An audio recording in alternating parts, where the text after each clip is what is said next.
Assalamu alaikum wa rahmatullahi wa barakatuh, chers auditeurs. Que la paix soit sur vous.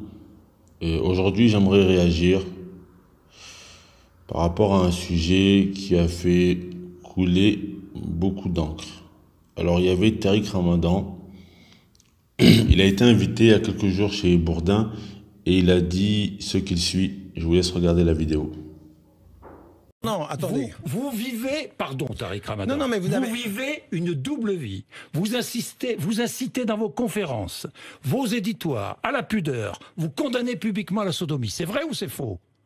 C'est vrai ou c'est faux? Non, vous l'avez condamné publiquement ou pas? J'ai dit que les avis musulmans étaient partagés sur cette question. Et vous multipliez les relations sexuelles avec des pratiques peut-être extrêmes, je dis peut-être, extrêmes violentes. Vous parlez de... Donc, comme vous avez entendu, il dit que quand Bourdin lui pose la question, en ce qui concerne la sodomie dans l'islam, il dit que les avis sont partagés. Donc, j'aimerais un peu voir est-ce que ce qu'il dit est vrai. J'ai fait des petites recherches. Donc, tout d'abord, je voudrais dire que Tariq Ramadan, c'est pas une personne dont je partage les avis religieux. Mais malgré ça, je vais essayer d'être le plus juste possible. Car en tant que musulman, c'est une chose qui nous est demandée. Allah, dans son livre saint, nous dit « Et le fait que vous ayez de l'aversion envers un peuple, et le fait que vous ayez de l'aversion envers un peuple ne vous pousse pas à être injuste. » Donc malgré que je ne partage pas ses avis religieux et sa méthodologie, je vais essayer d'être le plus juste possible. Alors malheureusement, Tariq Ramadan, là, quand on lui pose la question encore de la sodomie, il répond pas clairement. Il répond pas clairement et c'est dommage car il est targué. On dit souvent de lui qu'il a un double discours. Et là, encore une fois de plus, il a montré que ce que les gens disent de lui, c'est vrai. Il ne répond pas clairement à la question. Et avant de rentrer dans le vif du sujet, j'aimerais également dire à toutes les personnes qui trouvent que c'est des sujets déplacés, je pense que c'est des choses à savoir. Il n'y a pas de honte en religion. Comme il disait certaines personnes quand ils venaient questionner le prophète sallallahu alayhi wa sallam, il disait Inna Allah la yastahi min al-haq. Allah Azza wa Jal n'a pas honte de la vérité. Donc il n'y a pas de tabou en l'islam et tous les sujets méritent d'être traités. C'est ainsi qu'on aura plus de clairvoyance sur notre religion. Donc, pour entrer dans le vif du sujet, Allah Azza wa Jal, il a révélé une ayah dans le Coran. Allah Tabaraka wa Ta'ala, il dit, dans une ayah du Coran, Allah Azza wa Jal, il dit, يسألونك عن المحيض قل هو أذى فاعتزلوا النساء في المحيض ولا تقربوهن حتى يطهرن فإذا تطهرن فأتوهن من حيث أمركم الله إن الله يحب التوابين ويحب المتطهرين نساؤكم حرث لكم فأتوا حرثكم أن شئتم وقدموا لأنفسكم واتقوا الله واعلموا أنكم ملاقوه وبشروا المؤمنين. Bon, le verset est long. Mais la partie qui nous intéresse, Allah Tabaraka wa Ta'ala, il dit vos femmes sont un champ de labour pour vous, donc allez à votre champ de labour comme vous le désirez. Donc ça c'est, on va dire, le principal verset du Coran qui parle de ce sujet aujourd'hui qui nous intéresse, la sodomie. En fait, nous, le but ici c'est de savoir est-ce que il a raison quand il a dit que c'était un sujet qui c'est un avis partagé ou pas. Est-ce qu'il a vraiment raison ou est-ce que c'est une question sur laquelle il y a un consensus, les savants sont tous unanimes. Alors, Cette ayah que l'on vient de lire à l'instant, elle a deux causes pour lesquelles elle a été révélée. Il y a deux causes qui sont connues chez les exégètes du Coran, les mufassirines, qu'ils ont expliqué. Premièrement, la première des causes, c'est qu'il a été rapporté qu'en fait, les Juifs, les Yahoud, ils disaient que la personne qui consomme avec son épouse, c'est-à-dire c'est la personne qui a des rapports avec son épouse par l'orifice vaginal, mais en venant par l'arrière, il disait que ces personnes auront, s'il y a un enfant qui est né de ce rapport, cet enfant aura un strabisme. Donc il disait que cet enfant aura un strabisme. Donc en fait, en gros, ils ne consommaient pas avec leur épouse dans le sens, c'est-à-dire de par l'arrière, mais bien sûr dans l'orifice vaginal. Donc ce verset, il a été révélé où Allah Azza wa Jalla a dit: vos femmes sont un champ de labour pour vous, allez à votre champ de labour comme vous le désirez, c'est-à-dire consommer dans toutes les positions qui vous arrangent, tant que cela se fasse dans l'orifice vaginal. Donc ça, c'est l'une des causes de révélation de ce verset.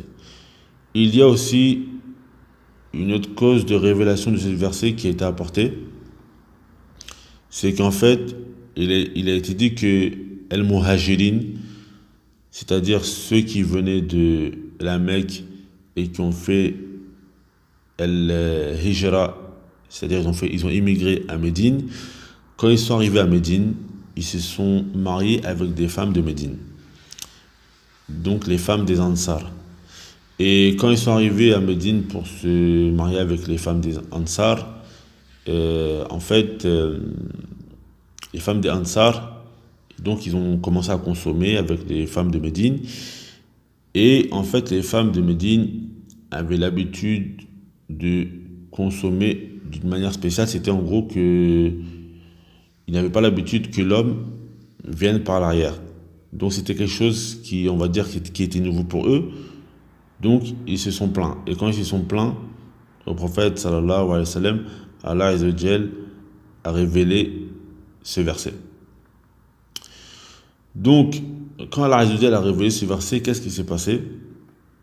Il y a des compagnons, des tabi'in plutôt, c'est-à-dire les gens qui viennent après les compagnons, ils sont allés questionner Abdallah ibn Omar, le fils de Omar ibn Khattab radiyallahu anhuma. Donc ils lui ont demandé quant à cette ayah, Nisa'ukum harthun lakum fa'tu harthakum anna shi'tum. Vos femmes sont un champ de labour pour vous, allez à votre champ de labour comme vous le voulez. Donc Abdullah ibn Omar, quand il a répondu à ces tabi'in, ils lui ont demandé en fait le sens du verset, et Abdullah ibn Omar, il leur a dit min adbarihinna, il a dit par l'arrière. Et en fait, eux, ces tabi'in là, ils ont compris que par l'arrière, ça voulait dire dans l'orifice anal. Mais en fait, Abdullah ibn Omar, qu'est-ce qu'il voulait dire par là? C'était par l'arrière, c'était venez par l'arrière, mais dans l'orifice vaginal. Donc de là, ça a découlé qu'il y a eu certains avis, mais très peu, de personnes qui ont autorisé la sodomie.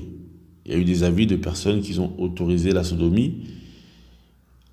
Et cela, en fait, cette autorisation de la sodomie, elle découle d'une mauvaise compréhension de la parole de Abdullah ibn Omar. Car, en fait, il y a beaucoup de de hadiths qui ont été rapportés du prophète sallallahu alayhi wa sallam, où dans un des hadiths, il dit même que la personne qui consomme avec son épouse, c'est-à-dire par voie anale, elle est maudite. Donc il y a plein de hadiths dans cela. Donc en vérité, quand Tariq Ramadan il dit que les avis sont partagés, on va dire que c'est comme il a dit à Ali radiyallahu anhu, c'est kalimatu haqq urida bihi batil. C'est une parole vraie qui a été dite, mais dans laquelle c'est le faux qui est voulu. Car si on pousse les recherches, on voit que les paroles qu'ils ont autorisé cela, c'est des paroles qui découlent d'une mauvaise compréhension. Mais quand tu regardes les preuves, il y a beaucoup de hadiths, beaucoup de récits du prophète sallallahu alayhi wa sallam qui démontrent clairement que cette chose est interdite. Et même Allah Azza wa Jalla, il dit dans le Coran, il dit fa'tuhunna min haythu amarakumullah. Allah Azza wa Jalla, il dit quand votre femme devienne pure, qu'elles se sont purifiées après avoir eu leurs règles, vous pouvez aller à elle, c'est-à-dire vous pouvez consommer, mais de l'endroit où il vous a été, de l'endroit où Allah Azza wa Jalla vous a ordonné. Ça veut dire que s'il y a un endroit où Allah Azza wa Jalla nous a ordonné de consommer, c'est qu'il y a un endroit qui nous est interdit.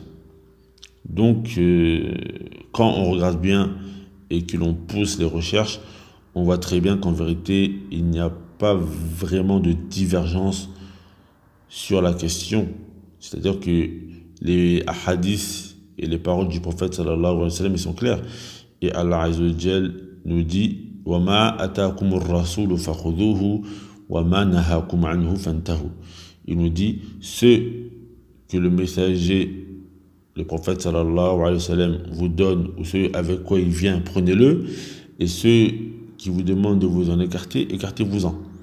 Et même si on a beaucoup de paroles, il y a beaucoup de sujets sur lesquels les avis vont être partagés, mais quand on a des paroles claires du prophète sallallahu alayhi wa sallam sur une question, on n'a pas à chercher les paroles d'autres personnes. Donc malheureusement, je pense que là encore, Tariq Ramadan, il a fait preuve d'un double discours et il ne dit pas les choses clairement. Mais bon, en vérité, des sujets où les avis sont partagés, sur tous les sujets du monde, les avis sont partagés. C'est-à-dire que même sur l'unicité d'Allah Azza wa Jal, il y a des gens qui ont un autre avis ils ont des autres avis. Mais nous, on sait très bien que l'unicité d'Allah Azza wa Jal, c'est quelque chose qui est clair et qui n'a plus besoin d'être démontré. Mais celui qui veut suivre ses passions, il va prendre des avis de tout le monde et il va dire les avis sont partagés.